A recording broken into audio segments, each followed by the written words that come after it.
G'day and welcome to the channel. My name's Luke Rowe. I'm a university lecturer and researcher who specialises in the science of learning. And in today's episode, we're going to be attacking a controversial topic. And I thought I'd run a series on this. Drum roll. The topic of intelligence. It's one of the most used but widely misunderstood terms in all of education and the learning sciences. So I'm going to explore a little bit around the background of what it is, why it matters, and how it implicates education, but I'm going to do it in a novel way to begin this series. I'm going to get Google Notebook LM. If you've heard the buzz around Google Notebook LM, it's got this feature that I decided to use recently that generates a podcast. So it simulates a podcast discussion between two curious interlocutors who have some degree of expertise around this notion of whatever information you feed it. In this case, I've fed it 50 different sources, 2 YouTube clips between a couple of my favorite researchers on the topic, and 48 articles, because this is an area of my expertise. I did my PhD on the topic of intelligence. And one thing that I think is very clear is that it's a topic that's unclear to people. We often use the term intelligence as synonymous with IQ. We often think there's multiple intelligences. We tend to think that intelligence automatically is a good thing, that there's a valence to the term, that it's automatically a positive thing. But in fact, intelligence is a broad construct. You can have lower right up to higher intelligence. You don't just have intelligent people and unintelligent people. It doesn't work as a binary like that. I mean, it's totally misunderstood and misused, particularly in the field of education, but it's a powerful concept and we can't ignore it. Or if we do it at our own peril when we're trying to understand all of the forces that drive our learning and our performance in our knowledge and skills tests and exams and in life, not just in education, but in broader spheres of life. So let's attack this podcast that Google has simulated, and it generated it within a few minutes. And I'm going to chime in and critique what it says and kind of just be the expert fly on the wall who listens into the conversation. And whenever I hear something that I find is a bit misleading or perhaps straight up wrong or factually incorrect, I'm going to jump in there and correct Google, correct Notebook LM, so that you're not misled by it. But enjoy the podcast, the simulated podcast, and thank you, Google, for creating incredible software.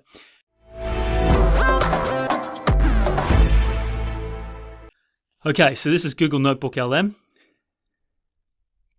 Here's my sources. I got them from my Zotero account. I've got thousands of articles in there. And I chose 48 of them and a couple of YouTube clips down here. Richard Heyer, who's a world-renowned expert, one of my favorites on intelligence, and Kevin McGrew, who's brilliant, not just with intelligence and how it implicates academic achievement and education. So he's wonderful as well. So the rest of them, they're all peer-reviewed scientific journal articles, and they're going to feed into Google Notebook LM, which you'll see has a studio feature. And when you simply press create the podcast, it does that, and it copies the title that you use for this project. So let's listen up and see if we can learn together. And if it misleads us, I'll try and put you back on track so that you're not misled by this auto-generated podcast. All right, listeners, buckle up. We're diving into some really cool research on intelligence today. Yeah, you guys sent in a ton of stuff for this one. Articles, chapters from books, even a clip from a podcast interview. It's a lot to unpack, for sure, but that's what these deep dives are for, right? To really get into the nitty-gritty. Exactly. And the theme that keeps popping up, no matter what we're looking at, is intelligence. How it affects us, how we measure it, even how it might be changing. So before we get ahead of ourselves, maybe we should start with the basics. Like, what is intelligence anyway? Right. It seems simple, but it's actually a pretty slippery concept. That's where those researchers, Gottfredson and Sokoloffs, come in, don't they? I saw their work in the stack. Yeah, they make a really important distinction between ability and achievement. Ability is like your potential, the raw material you're working with. And achievement is what you actually do with it. The skills you learn, the goals you reach. Exactly. And they argue that intelligence is more about that underlying ability, that potential to learn and solve problems. Which makes sense, right? Two people could have totally different backgrounds, different life experiences. But if they both have that spark, that cognitive horsepower, they could both achieve amazing things. Now, speaking of horsepower, Mm-hmm. there's this whole G factor thing that keeps coming up. Okay, before we get onto the G factor, it's an important distinction that they've made: achievement versus ability. And in the literature, we define those terms very differently. One is the achievement that's the sum of your total contributions to your academic output, your intellectual output, your skills and your knowledge output. So the things you've achieved in the past, right? And we use that often to predict how people will perform in the future. For example, if a university has got an minimum entrance score that they've created for people to have merit-based acceptance into a particular degree, then that is essentially a prediction of the future performance of you based on the past performance of you. So that's an achievement measure, an achievement-based prediction. However, when we talk about ability, we're often using a cross-sectional piece of information, so a slice of your performance in time that's supposed to be representative of your general capacity. So it's more about your future orientation, how you'll perform into the future based on your general characteristics. And they're not necessarily going to be synonymous, the achievement and the ability, because your ability will contribute to your achievement, but achievement is actually ability is necessary but insufficient for all the cumulative contributions to your academic achievement, meaning that other factors other than ability, your intellectual and cognitive ability, will come into play. Motivation, opportunity, luck, your socioeconomic status, your ability to collaborate with other experts, your access to technology. These are all factors that will contribute to your achievement, not necessarily your ability per se. So it's a good distinction to make. I like where we started. Yeah.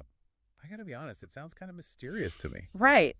The G factor, or general intelligence, it's basically a measure of your overall cognitive ability, like how efficiently your brain processes information. So like a mental CPU. A faster processor means you can run more complex programs. That's a great analogy. And it turns out this G factor is linked to how well we do on a whole bunch of mental tasks. So a higher G factor means you're quicker on the uptake, better at learning new things, adapting to new situations. Exactly. And that's why things like IQ tests, even though they're not perfect, try to tap into this general intelligence factor. Okay, so it's a big deal. But I also noticed some of the sources, especially when they were talking about things like hiring decisions, had some Okay, before we get into that, the G factor, lies at the heartland of our scientific understanding of intelligence, at least from a human perspective. When we talk about the G factor, it sounds like almost an ethereal mental power. And that is, in fact, how Spearman described this in 1904 in one of his books. Charles Spearman was the founder of this, the same guy who was a pioneer in factor analysis and correlational analysis. You'll know him from the term Spearman's correlation or Spearman's rank order correlation. So famous statistician, he had an interesting personal life, I would say unsavory and not necessarily somebody who you want to model your life off, but he was a genius. And he looked at this intercorrelations between students at school. When he saw them in 5-6 different subjects at school, he would notice that the performance of the student in their pitch discrimination or musicality would correlate quite strongly and help him predict how well that student would perform in mathematics. And how well they performed in mathematics would also predict how well they'd perform in their languages and their historical knowledge. So history, geography, all those other subjects tended to correlate positively together.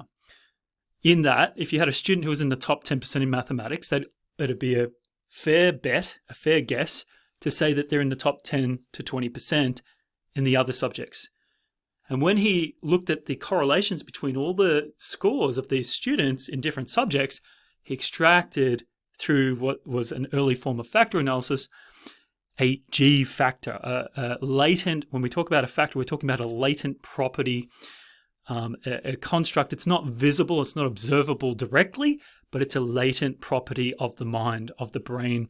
And it's that general factor of intelligence that allows us to navigate all manner of specific cognitive tasks. So the general ability is like the big Swiss Army knife in our brains, and that allows us to do lots of different specific tasks to varying degrees and with varying degrees of ability. So this other thing that he noticed was not just that there was correlations across different subjects for students, but also that there were major differences. There was a normal distribution between those who had high G factor or high intelligence and those who had lower intelligence. So that distributional property, just like height and weight and speed, all those factors that we see with the physiological properties of humans, we often see this with the distribution of people's intelligence.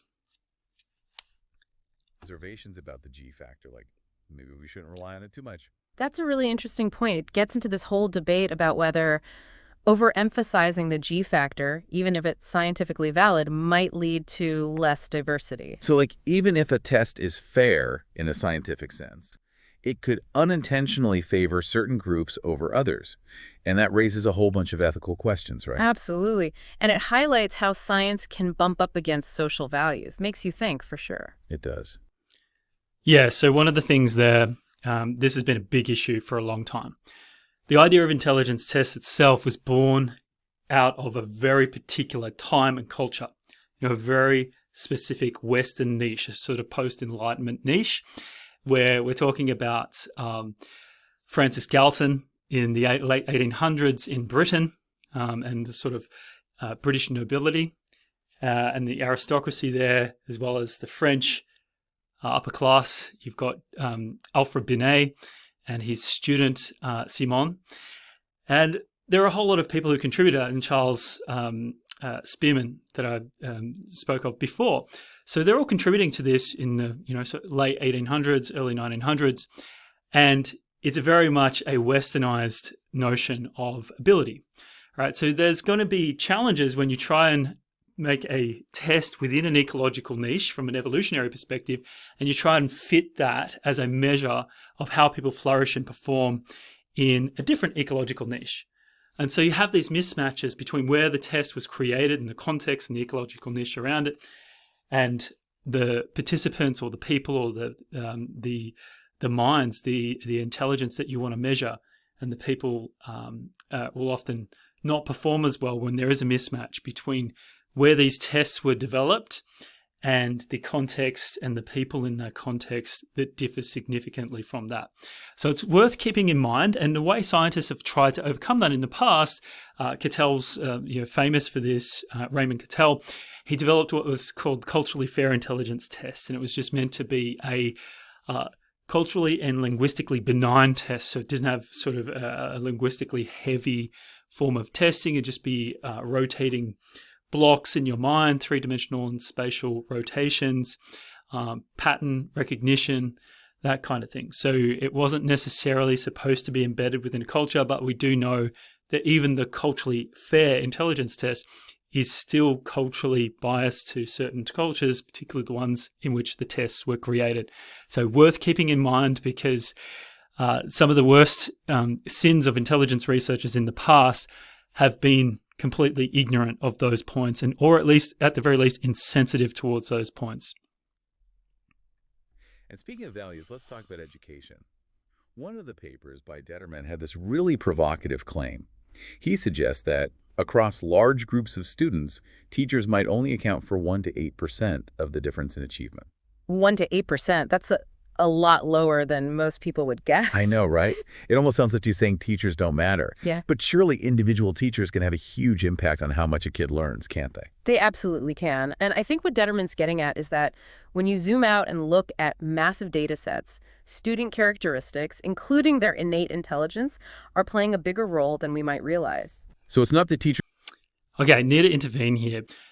So teachers do make a big difference, because not only do they contribute to 1 to 8% variation from that study's perspective, but other work that has been done has shown that teachers can contribute 20 to 30% of the variation on average. Now, here's the point. This is on average. It doesn't mean, and this is a descriptive statement, not a normative statement or a value-based statement. And what I mean by that is, when you say that on average teachers contribute 1 to 8% of the variation in student outcomes and the rest is lion's share is due to intelligence and innate abilities, which is another misnomer because intelligence isn't just innate, it can be cultivated. But the problem there is that the averages don't tell us what's possible. Right? So the best teachers will actually contribute way more variance than the average teacher, whatever that is. So an excellent teacher might contribute to a huge variation, upswing in a person's achievement in a school, in an educational context, right? So the variation is actually really important there. Same with the contribution of other factors like socioeconomic status, like luck, like a match between the testing context, the performance context, and the ecological niche or social niche that you've grown up in. So these are all factors that will contribute to the variation in outcomes, in achievement outcomes in schools. So I think it's important to kind of recognize those nuances there. Very irrelevant. It's more about there's this baseline of individual potential that also needs to be taken into account. Exactly. And school systems themselves matter too, but again, not as much as you might think. Maybe 2 to 10% of the difference, according to the research. So we're already seeing intelligence playing a role here. But that raises another question. If intelligence is so influential, what's the point of education at all? But education itself can actually boost intelligence. Another study, this one by Ritchie and Tucker-Drob, found that each year of school could add 1 to 5 IQ points. Wait, hold on. Are you saying school makes you smarter? It seems that way. Of course, it's more complicated than that. Detterman was looking at existing intelligence predicting outcomes, while this research suggests that education can actually change your cognitive ability. Okay, so it's not a contradiction. It's two sides of the same coin. School reflects your intelligence. A&D has the potential to boost it. That's pretty cool. Okay, that study was really important by Ritchie and Tucker-Drob. I think in 2018 it was a meta-analysis there. And it's showing that education, the nurture, is compatible with the nature of our intelligence, right? And I'm using inverted quote marks here, air quotes, because you can have the nature of nurture and the nurture of nature. What I mean by that is all of the raw ingredients that you've been given that you were born with have to be cooked up somehow, right? You can have a million ingredients in your cupboard, in your fridge, and you don't have the skills to cook them up, or you don't have the opportunity or the time to cook them up into something brilliant and beautiful. So you end up eating, I don't know, noodles for dinner, or crackers for dinner, or sandwich for dinner instead of something gourmet, right? Because you don't know how to cook up those ingredients. You need the nurture of the nature, the ingredients, the proper care and skills to bring that together to be able to make something special. And it's the same with whatever we've been given in our raw abilities, right? And we'll never actually know what raw abilities we have unless we have the maximized nurturing impacts and influences on our lives. We can never know where our potential is. And so I think that it's safe to assume that intelligence is a reflection of both nature and nurture, and we should never, ever put people under a glass ceiling because of that, or put them in a box because of whatever number they got on that, because we know that both of those things, their nature and their nurture, can change, can improve. And so intelligence can improve via those two mechanisms and lever points, right? Because the nurturing of their nature can actually improve their intelligence, which can improve their ability to make decisions, to educate themselves, which improves their intelligence, which will then help them make better decisions to educate themselves, which will improve their intelligence. And you can see how the snowball happens and how you can start to get this sort of snowballing effect, stretching out the distribution of those who are educated and those who are not in terms of their intelligence and IQ scores. That was a big tangent. Let's go back. Cool. It is. Like, you're born with a certain mental capacity, but education is like a workout for your brain, making it stronger over time. I like that analogy. So it's not nature versus nurture, both working together. Yeah. But if school boosts intelligence and intelligence predicts success, does that mean a high IQ guarantees a smooth ride through life? That's where things get even more interesting. A study by Hegland and his team tracked a bunch of folks over in Denmark. And while a low IQ was a pretty strong predictor of struggles in school and work, having a high IQ didn't mean everything was going to be easy. Okay, so it's not a golden ticket. You need more than just brains to make it in the world. What else is going on here? Well, think about it. Someone could be super smart, but lack the drive to actually do anything with their ideas. Or maybe they have a hard time working with others, communicating effectively. Yeah, social skills, personality, even just plain luck, all that stuff matters too. It does. And that brings us to another common belief about intelligence, the idea that geniuses burn bright and fast, peaking in their youth. Oh yeah, like you got to make your mark before you hit 30 or it's all downhill from there. Thankfully, it's a myth.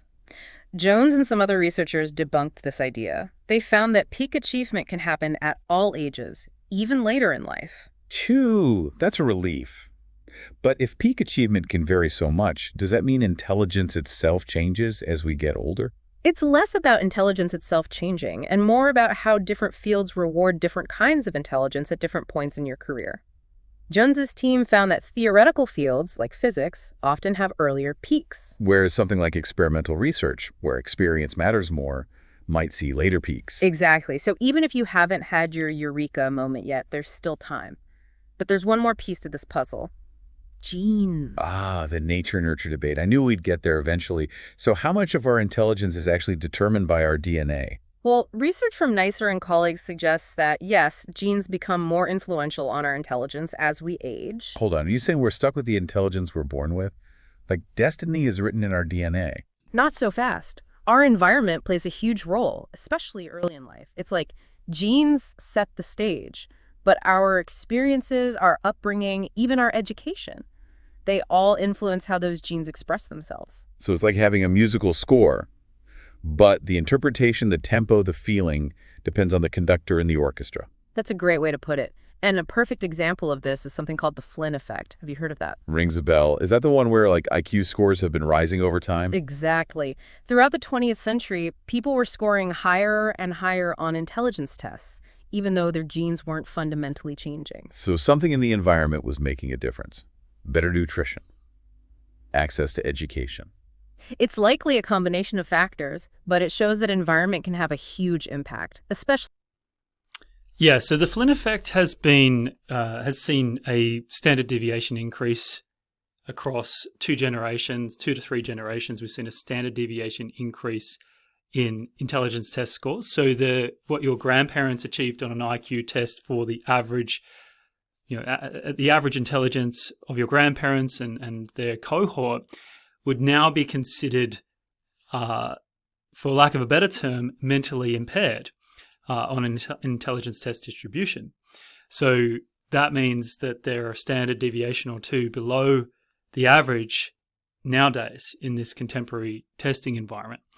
And that's because of the Flynn effect. And so we know that something is not right when we start to hear that our grandparents' generation is so much more mentally inferior to 2 generations forward with their kin.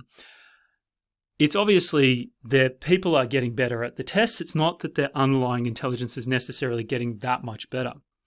So they're getting better at the tests. They're also pointing to the idea of better nutrition, better education, or the accumulative impact of education, not just on their actual knowledge and skills, but on their ability to take the IQ tests in the first place, perhaps even a higher esteem and premium put on those tests. So that Flynn effect has also seen a bit of a dip recently.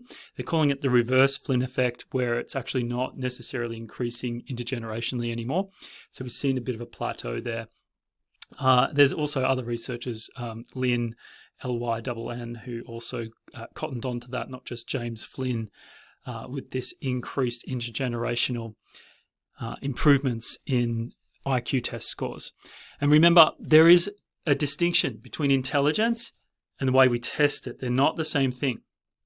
So when we're seeing an increase in IQ test scores, we may not necessarily see an increase or a decrease in intelligence, the underlying construct, the underlying capacity in a person's mind. So those 2 things are different. It's important to know the difference there. On a large scale. Okay, so genes are important, but they're not the whole story.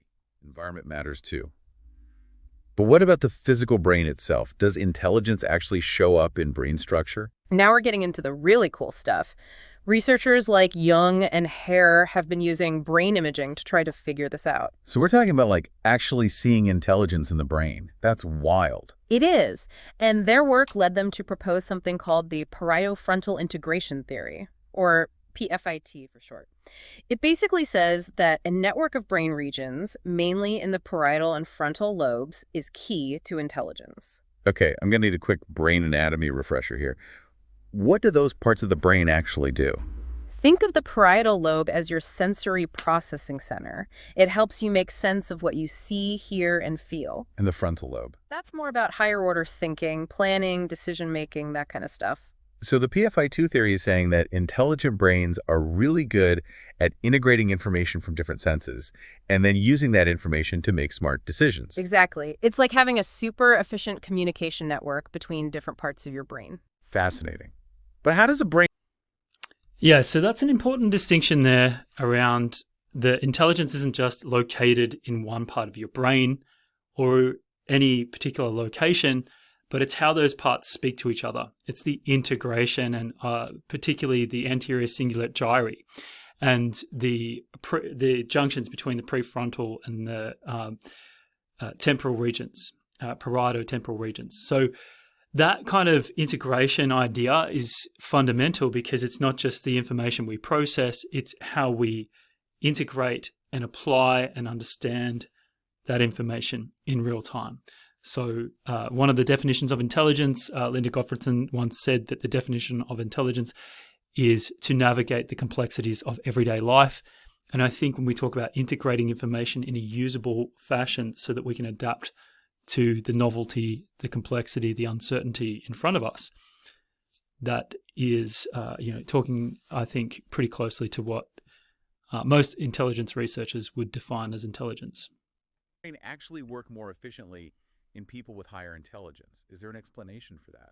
There's this really interesting hypothesis, the neural efficiency hypothesis, which suggests that more intelligent brains might actually use less energy to solve problems. Wait, less energy? So smarter brains are like those energy-saving appliances, getting more done while using less power. It's a cool analogy, right? A more efficient brain processes information more smoothly, requiring less neural activity to achieve the same results. Okay, that's kind of mind-blowing.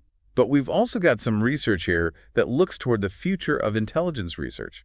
And some of this stuff is straight out of science fiction. Oh yeah, like that Pathfinder test that Malinchini and others have been developing. That's the one. Okay, before we get on to the Pathfinder test, the neural efficiency hypothesis, it was, I think, an interesting finding that came off the back of the PFIT studies, the parietal frontal integration theory studies. And it saw, there was an expectation that people with higher intelligence, when you put them under a scan or a CT or an fMRI, functional magnetic resonance imaging device or machine, and they would see the oxygen markers, which is a proxy for the blood flow in the brain. All right. One of the anticipations here was that you'd see more activity going on in the brains of those with higher intelligence because, hey, they're able to draw upon more resources. They've got more brain activity, so they must be more intelligent.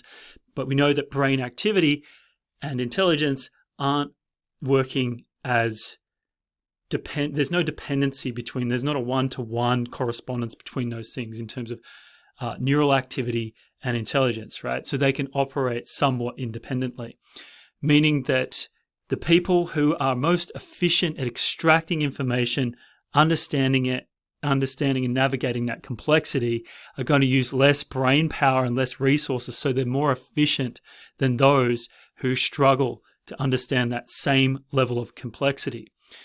So when you look at the brain scans, they're going to show less markers of neural activity in the people who are able to deal with these forms of or complex tasks in much more efficient ways. So again, neural efficiency hypothesis, it's an interesting phenomenon and it's paradoxical, or at least somewhat unintuitive in what we found versus what we expected of people who are higher ability.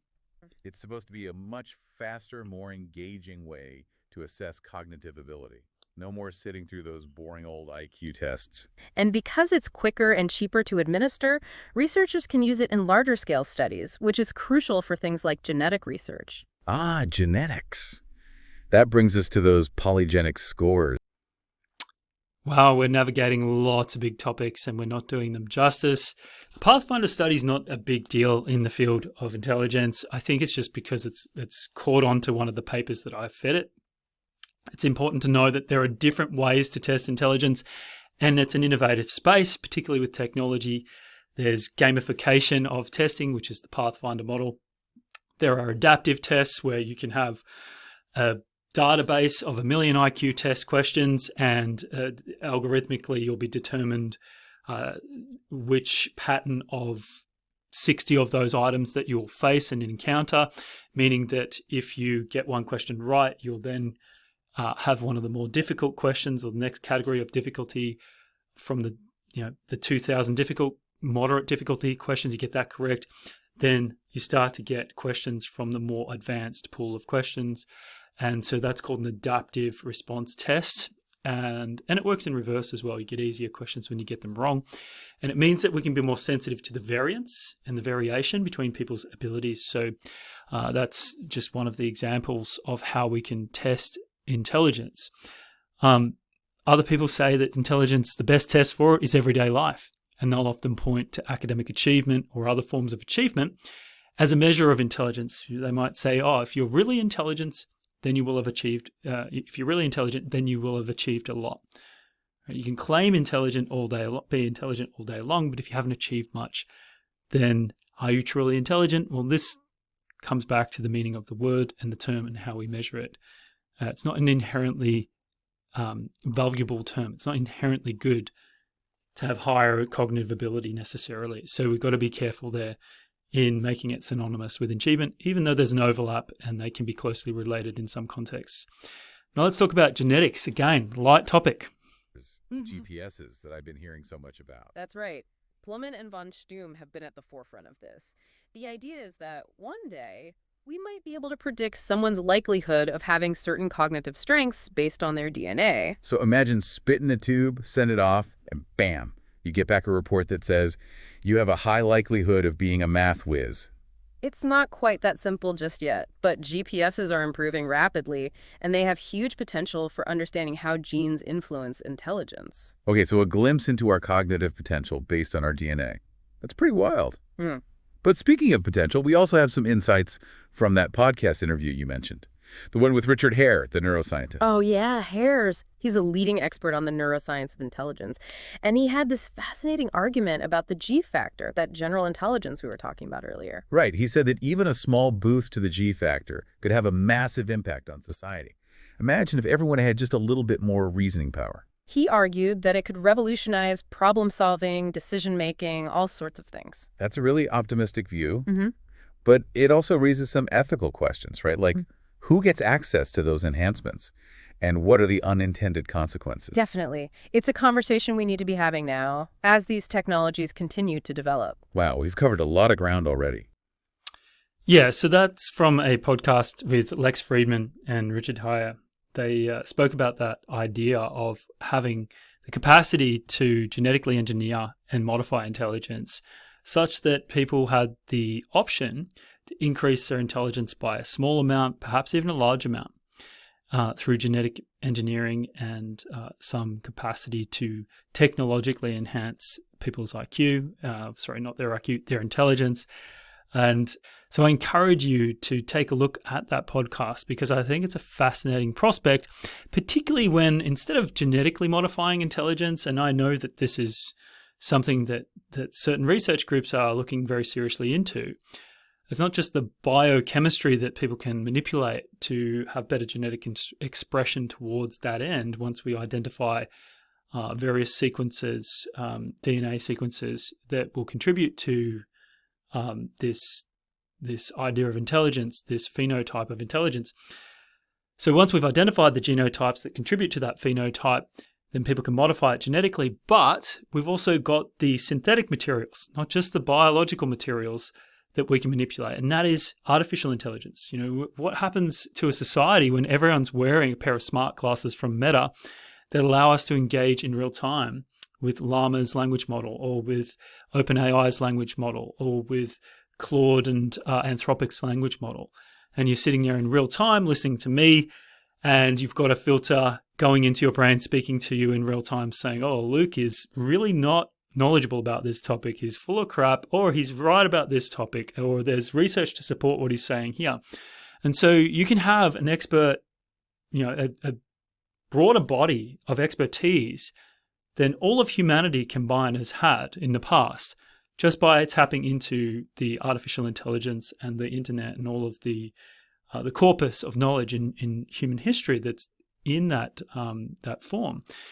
How's it going to impact our intelligence from that perspective? How's it going to impact, will intelligence actually even matter that much if we're all accessing technology that is almost an equalizer, that outperforms any of the best human intelligence or the best minds, right? So there's a whole discussion around it. I think it's a fascinating topic. My personal opinion is that artificial intelligence is actually making biological intelligence less relevant in that sense, in the day-to-day sense. Maybe not so much in those who design artificial intelligence. It's important to have the biological interaction with the synthetic interaction there, but I think it's making it less important. And so this speaks to this idea that we're moving away from a knowledge society towards a wisdom society. What do we do with this knowledge? What do we do with all of this intelligence? Now we've got it in abundance.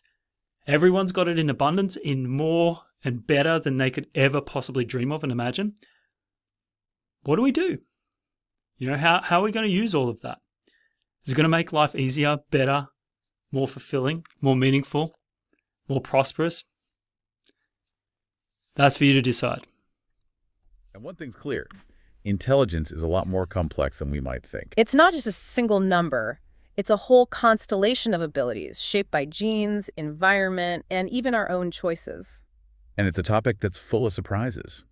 Who knew that school could actually make you smarter, or that peak achievement can happen at any age? I know, right? And we're just scratching the surface. There's so much more to explore, from the neural basis of intelligence to the potential for AI. Well, buckle up, listeners, because we're just getting started. Our next stop is the animal kingdom. We're going to dive into the fascinating world of animal intelligence and see what it can teach us about the nature of intelligence itself. Stay tuned. So we've talked a lot about human intelligence. But what about smarts in other species? Are we the only ones on this planet with impressive cognitive abilities? Not necessarily. It's a fascinating area of research, and there's a lot we're still figuring out. One of the papers, by Flame and Blaisdell, actually talks about the search for that G factor in other animals. Like, are we trying to give IQ tests to dolphins and chimpanzees? I mean, I've seen some pretty amazing animal videos online, but is that really intelligence or just instinct? That's the million-dollar question. How do you even define intelligence in a non-human animal? But researchers are looking for patterns of cognitive abilities, trying to see if there's evidence of a general intelligence factor like we see in humans. Okay, so maybe we're not going to be having deep philosophical conversations with chimps anytime soon. But there's a chance they're using some of the same mental processes we are. Potentially. It's like trying to understand a language with completely different grammar and vocabulary. There might be some underlying structure that's surprisingly similar. I like that. It's like intelligence isn't just a human thing. It's woven into the fabric of life itself. Exactly. And the more we study animal intelligence, the more we learn about the different ways in which cognitive abilities can express themselves. Speaking of different expressions. Yeah, so that's an interesting topic. I think this idea that intelligence is woven into the fabric of other non-human species is, I think, absolutely obvious and true. I think it's the limitation here is not that other creatures aren't intelligent. The limitation is our testing material and the preconceptions that we have about how intelligence should look in our own species.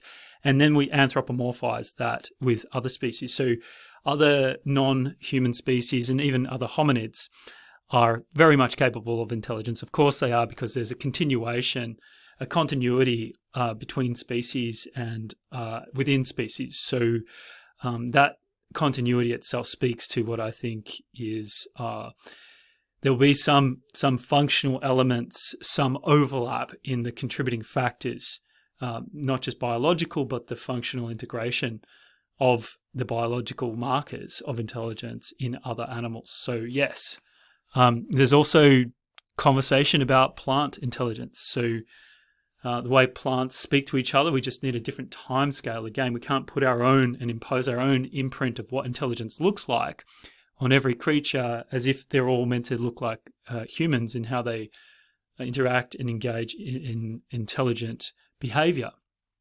So plants can signal each other, they can communicate, they can adapt to the complexities and the changes in their environment just in a very different way to humans. So again, it comes back to the limitations in how we test and detect and measure and monitor intelligence, not necessarily in the actual non-human species forms of intelligence.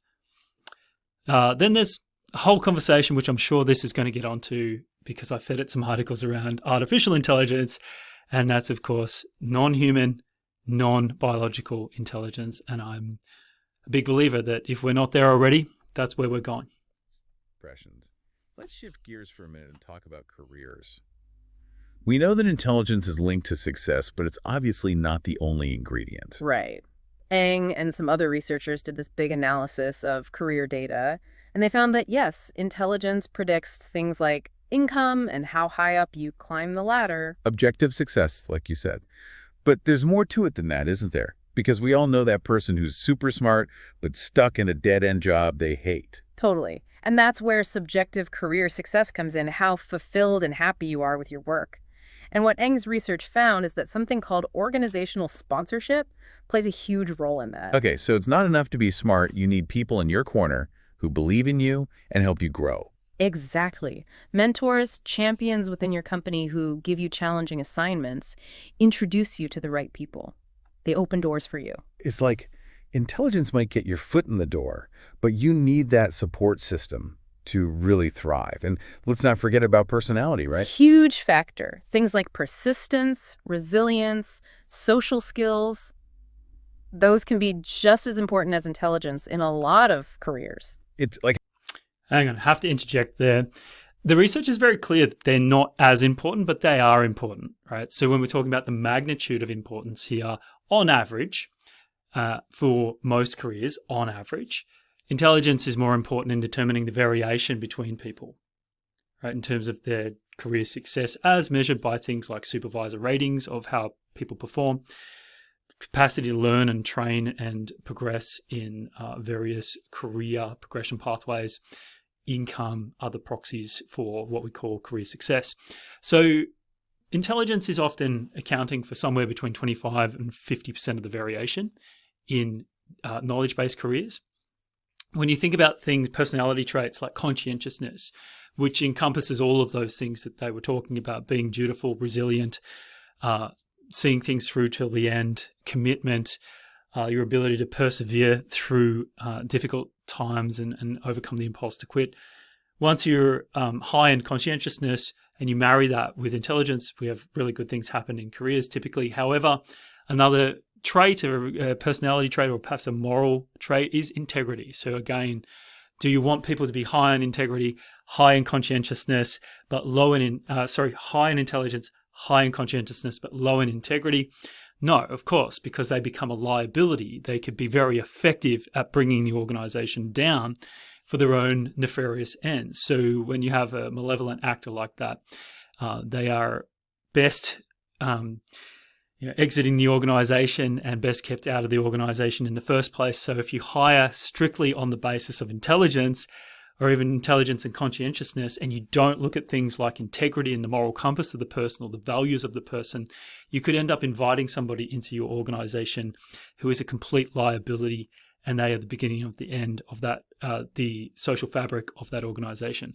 So it's worth paying attention to the proportionality here and where the research shows. If you want to look more into that, Schmidt and Hunter are the gurus in that area. Having a toolbox full of different skills, intelligence is just one tool. You need others to build something amazing, which is kind of hopeful, right? Totally. It means our careers aren't solely determined by our IQ. We can work on those other skills, build relationships, find mentors who can help us succeed. Awesome. But okay, let's get back to the brain. Yeah. Remember that PFIT model we were talking about? The one that maps intelligence to a network of brain regions? Yeah, the Pareto-frontal integration theory. Pretty cool stuff. It is. But it turns out there are other ways to think about the structure of intelligence in the brain. Right. Schmank and his colleagues used data from a well-known intelligence test and came up with a network model.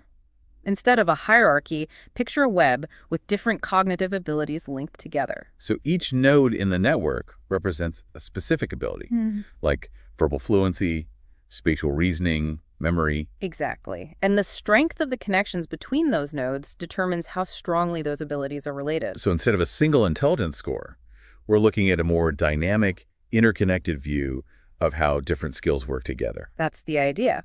And this network model actually lines up with some fascinating theories about how intelligence develops. Like mutualism. Yeah. Where different cognitive abilities actually boost each other as you learn and grow. That's the one. It's like instead of a bunch of separate mental muscles, it's more like a whole team of brain regions working together. I like that. Team brain, all collaborating to make you a smarter, more well-rounded person. But how does all Yes, that's an interesting proposition, and I actually sympathize with that perspective because even though the common perspective on intelligence is that you have a hierarchical definition with the G factor sitting atop other more specific and narrow abilities. So the G factor would be accounting for the lion's share of variation among those more narrow abilities. The idea of, if you picture in your mind a correlation matrix of hubs and networks in the brain all integrated and speaking with each other, and to that extent that they communicate well, it's almost analogous to the metropolis, the cities, where there's little satellite communities and hubs, and a well-functioning city is how well they communicate to each other and cross paths and interact, and how socially networked they are. Well, the social network of our brain might be analogous to our intelligence, or at least the biological underpinnings of our intelligence. I think it's a good proposition. all of this play out when it comes to education? Well, there's a study by Starr and Ryman that sheds some light on this. They were looking at twins and siblings, trying to figure out how different factors relate to school grades. Factors like cognitive ability, obviously. But what else were they looking at? Things like conscientiousness, basically, how organized and hardworking you are, and self-perceived ability. That's how competent students believe themselves to be. So a hardworking student who believes in themselves might actually do better than someone who's naturally brilliant but lazy? That's what their research seems to suggest. Got to be careful here. So I think we've got to talk about proportions here and tendencies, right? Because the research will always speak to the general or typical or average case. Very rarely will it talk about the extreme ends of distributions. Or even if there's always this assumption of a normal distribution, some of the properties of the human beings are not normally distributed. They can have power laws, for example. It's not normally distributed to have 5 fingers and on each hand. That is almost a human universal, with a few exceptions of perhaps congenital abnormalities or people who've been in accidents and lost those. So not all human traits and phenotypes are following those normal distribution properties. And as a result, I think we've got to be careful to say that things like self-efficacy and the belief in oneself, the belief or confidence you have in your capacity to perform in a particular domain of life, I think that's helpful once the majority of people are approaching parity on intelligence, right? So once intelligence has been taken care of, for lack of a better term, I think you can start to point to things like self-efficacy, self-belief. And I don't think that is separate from intelligence. I think that often people who have higher intelligence will often perform better at certain tasks. That'll reinforce their self-concept that they're good at things, that they're smart, that they're capable. That'll give them higher self-concept and self-efficacy in those particular areas. You do that enough times in enough different areas, and you end up having that positive feedback loop that they're talking about. But I don't think it's fair to say that self-belief can be more important than intelligence. I really think that's a mischaracterization of the literature and what was said in some of these research articles. Cognitive ability was a strong predictor of grades, no surprise there, but conscientiousness, especially in those language-heavy subjects, also played a big role. And having a strong belief in your own abilities gave students an extra edge. That's awesome. It's like a reminder that effort and mindset really do matter. Uh-huh. But wait, you mentioned something about a genetic twist in their findings. Ah, yes. They found evidence suggesting that the relationship between those traits, cognitive ability, conscientiousness, self-belief, and school grades, is influenced by shared genetic factors. Hold on, are we back to genes determining everything? Does this mean some kids are just genetically destined to be good students? It's not that simple. It's more about shared influences. Genes might create a tendency towards certain traits, but the environment, the choices we make, they all play a role too. Okay, so genes are like a blueprint, but the final building depends on the construction crew and the materials they use. Perfect analogy. It's all about that complex interplay between nature and nurture. And that speaks to a really important point, because when we talk about genetic influences, we're talking about just the variation in genetic influences on, say, performance outcomes or human abilities, cognitive abilities, in this case, intelligence.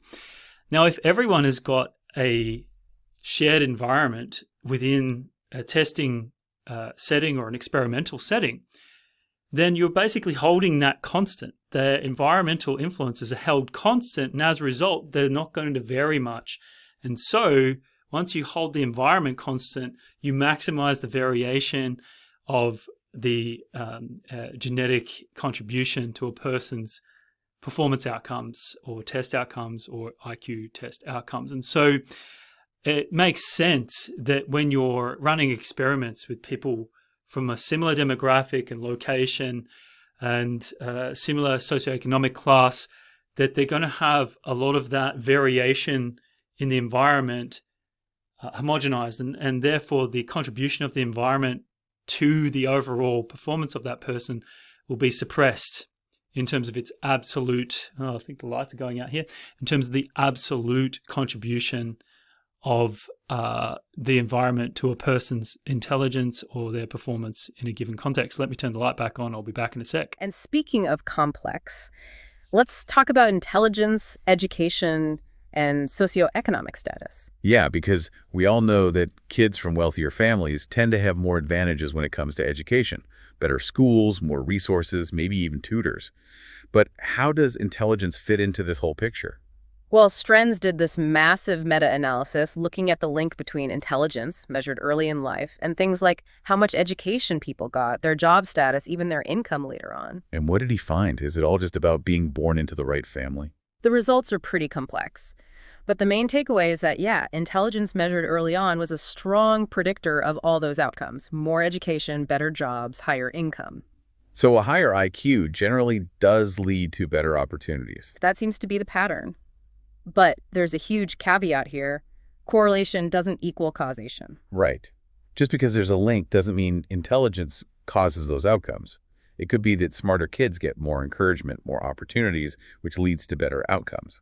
Or maybe they just learn faster, find school easier, and that sets them on a different path. It's a chicken or egg situation. Exactly. Yeah, so that's a really important point. And I'm obviously working in the field of education and learning sciences for a reason, because I believe it works. It's really, really important. It's in my view, the single most powerful societal contribution to a person's flourishing other than the family unit as a bedrock of the community. So from my perspective, I'm all about education and enriching the educational experiences of people. So I think it's important to distinguish this idea of the causal versus the correlational aspects of intelligence and people's opportunities in life.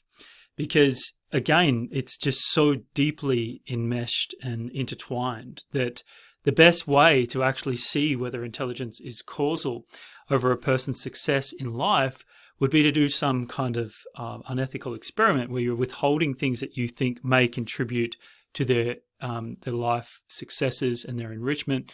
There are alternatives like seeing how, like a regression discontinuity design, for example, where you might see how Tucker and Ritchie and Tucker-Drob did in that educational meta-analysis, where they could see that as people dropped out of school, they had less intelligence compared to those who stayed in school, so they could then make an estimate about how much intelligence, or on IQ tests, as measured by IQ tests, I should say, how much contributions each additional year of schooling made to that.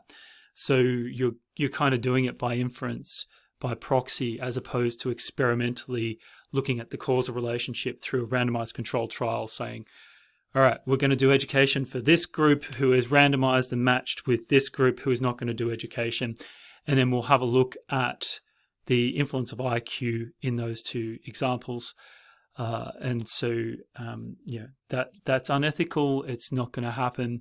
There are some natural experiments where people have tried to approximate that type of study design. For example, where you've had, I think it was the Romanian orphanage studies, where you could see people who intergenerational comparisons, where you might see people who have been born into orphanages that didn't educate students or a whole generation, or we're talking tens of thousands of students. Sorry, not students. That's a bit of a contradiction. They weren't students. That's the whole point. So there's tens of thousands of these Romanian orphans who were not schooled. And so we could see what happened to those people, those children, when they didn't have those educational enrichments compared to other generations that did. And there were wildly different outcomes. The hopeful part of that is that if you got to these children early enough, before they were neglected for several years, for example, if you got to them before 2 or 3 years old, they would have no residual differences between their peers who had been raised in normal settings. So, there's interesting discussion to be had there, but yes, she's correct. We are not capable of making causal claims about intelligence on education. And there's a lot of nuance there. You can be quite confident in some situations that there's a causal aspect. We just can't really tell you with precision how much of that contribution to schooling, educational outcomes is caused by intelligence. All those other factors we talked about, personality, mentorship, even luck, those are likely at play here too. So it's not a simple equation of high IQ equals success. It's this whole web of interconnected factors. Intelligence might open some doors, but it's what you do with that intelligence, the choices you make, that really matters. Well said. And it brings us back to the brain. Remember Neubauer's work on neural efficiency, the idea that smarter brains might use less energy. Oh yeah, like they're running a more efficient program. Exactly. Well, it turns out this efficiency might actually show up in brain activity patterns, like the electrical signals that your brain cells are sending back and forth. So we're talking about like brain waves. This is getting pretty sci-fi. It is, and the neural efficiency hypothesis suggests that individuals with higher cognitive abilities might actually show lower levels of brain activation when they're doing certain tasks. Hold on. Less brain activity equals more intelligence. That seems kind of Well, backwards. I know, right? But think of it like this. A more efficient brain can achieve the same results with less effort. Like a well-trained athlete who can run a marathon without breaking a sweat, compared to someone who's struggling to finish the race. Okay, I'm starting to see the logic here. So if we could measure these brainwave patterns, could we actually identify people with higher intelligence? That's what researchers are exploring. And while it's still early days, brainwave analysis has the potential to help us understand how those individual differences in cognitive ability actually manifest in the brain. Yeah, so that's an interesting point. I think I covered that a little bit earlier, and I didn't realize I was going to speak about it, but Neubauer's research there is showing that all things being equal, when an intelligent person approaches a given task, they're going to have less effort expended compared to that cognitive task as it's completed by somebody who is less intelligent than them. All right, so metabolically, there's a evolutionary advantage to those who have higher intelligence, and there's probably a selection pressure for that. You can see the work of David Buss. When you ask people about their preferred spouse or their preferred mate, in the top 3 across dozens of different cultures and countries and continents across the world, and over decades of research, we see that intelligence is at least a top 3 marker of what somebody wants in their their mate, their potential spouse. Right, so it's got a selection pressure in our society for those who have higher intelligence compared to those with lower intelligence. So there's a metabolic reason for that. It's people are able to achieve more outcomes with less effort, and so there's an evolutionary advantage there. And it's not surprising that it shows up in the traits and societal values that we place on people. So I'm not saying it's right. I'm not falling for the naturalistic fallacy. I'm not saying it's right. I'm just saying that that's how things are. That's a descriptive statement. We're talking about peering into the electrical symphony of the brain and decoding the secrets of intelligence. But let's bring it back down to earth for a minute. What about intelligence in different jobs? Are some professions just naturally more intelligent than others? It's not really about ranking jobs based on intelligence, but a researcher named Wolfram did this interesting study looking at whether certain cognitive abilities tend to cluster in specific occupations. So, like, do people with a knack for spatial reasoning often end up as architects or engineers, that kind of thing? Exactly. And Wolfram found that intelligence does play a role in this clustering, but it's not the whole story. Of course not. Different jobs require different skill sets. A surgeon needs incredible hand-eye coordination. A lawyer needs sharp verbal skills. It's not all about IQ. Right. Other cognitive abilities like verbal fluency, spatial reasoning, and memory also contribute to this occupational clustering. Each profession has a unique set of cognitive demands. Which makes me wonder, could we use this knowledge to help people find careers that are a good fit for their cognitive profile? Like, imagine a world where career guidance is based on your cognitive strengths and weaknesses. Now we're falling into the territory of making decisions about where others should pursue their careers, their dreams. I am worried about this conversation. Just because somebody's good at something doesn't mean they should do that thing, right? You can have somebody who's a brilliant runner, but they just don't like it. Then don't do it, right? So I think that we've got to be very careful about trying to say because you're good at it, you have to pursue this career path. So I'm a little bit uncomfortable about where the conversation's going. Let me just go back to this idea of the stratification of intelligence across professions. There is heaps of research that's been done with average IQ scores. And as you're probably aware, that IQ is a normally distributed phenomenon and it's not a transitive phenomenon. So you have intervals and a normal distribution where you have the 0 point or the way that we normalize it is around a score of 100. And then you have a standard deviation either side that is normalized to 15. So a person with a standard deviation above the average would have an IQ of 115. A person with a standard deviation below the average would have an IQ of 85 points. All right, so this is how we normalize and standardize what we call the psychometric tests, the measures of the mind. And when we talk about different professions having a stratification or a hierarchy, it's what we see on average when we test all engineers. They've typically got higher IQs than teachers. And teachers will have typically higher IQs than janitors.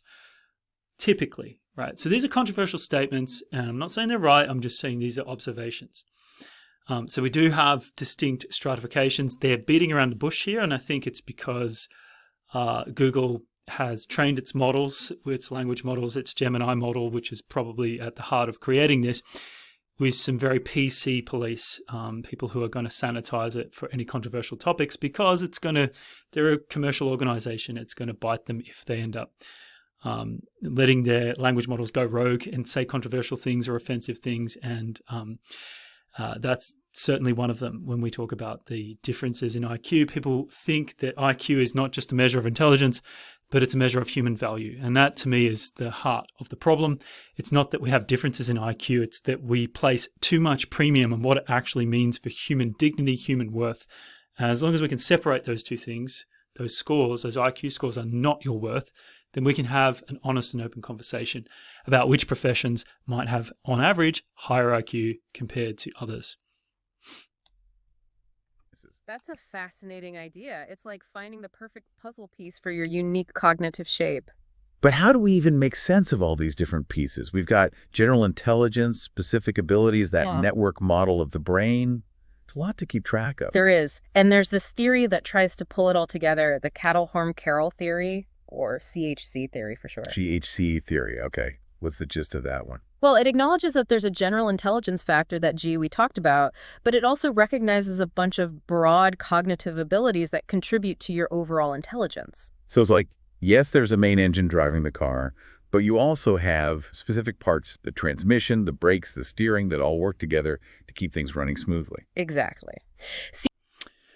Yeah, so the Cattell-Horn-Carroll theory is a continuation of Raymond Cattell, Horn, who was one of the Cattell's students, and he looked at the crystal fluid intelligence distinction there, and then the Lewis Carroll, I think. No, not Lewis Carroll's the author of Alice in Wonderland. So it wasn't Lewis Carroll. I can't remember his first name. John Carroll, maybe.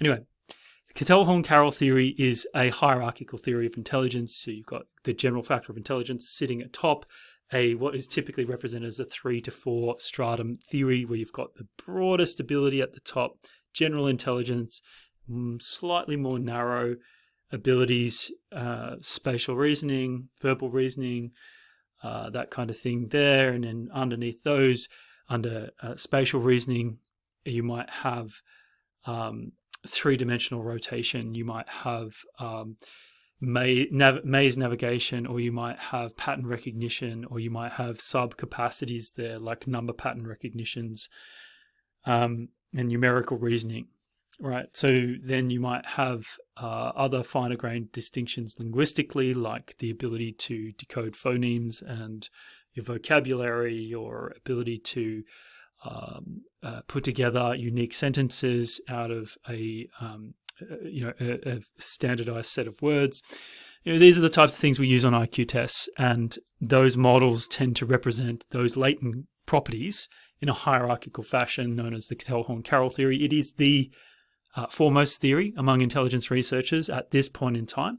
It could change, and certainly it has over time, and Spearman's G still sits atop that, or the psychometric G. That hasn't changed for over 100 years. But certainly that in this AI era, and when we're starting to look at technology as well as the intelligence of other animals, it is challenging the fundamental properties here. And I think network models, where you have not so much a hierarchy as a trellis or a matrix or a network, almost akin to what I said before, the social network of capacities, where there's not so much a hierarchy as the ability to integrate information from different regions of the brain, to do so efficiently, and to do so with a broad base of knowledge and skills. That in itself could be the very fact that we're seeing this, what would otherwise be considered a statistical artifact, which is the common variance amongst those. So that's the halfway point. I think I'm going to do this in 2 parts because it's a massive 42.5-minute podcast, and I've got a lot to say on it. So I'll try and cut this down and do some post editing here, and we'll get on to part 2 soon. So thanks so much for listening. This is part 1 of what's going to be a 2-part series on an introduction to intelligence, as brought to you by Google Notebook LM and the 50-odd sources that I fed it from my academic research. Thanks for listening.